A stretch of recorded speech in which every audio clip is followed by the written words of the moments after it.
understanding that training, you can also really enable people through those culture drivers. These are the people that light bulb goes off, says, wow, I really like cocktails, I really like beer, I really like wine. Focus your training on them, and then they can become preaching the good word about wine, and that becomes very contagious. And you get one of those people sitting around folding napkins at the end of the night talking about a great tasting you did with them, then they're talking about the new wine. They also become someone that your staff becomes very comfortable asking questions of as well. So it's good to have a couple of those people out there, putting out that sprinkler of knowledge there.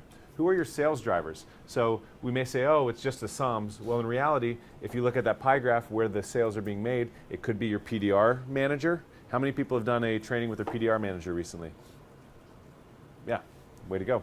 But that's a great way where small investment there reaps huge rewards on the tail end with that.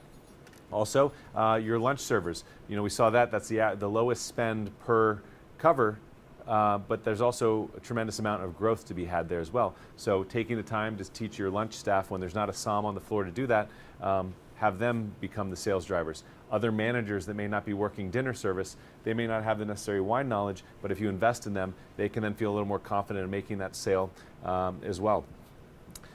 And then bartenders as well. We just say, oh, they're just making cocktails. How many transactions happen over that bar? And they can just pour the regular, here's your Rombauer Chardonnay, or hey, would you like your white Burgundy?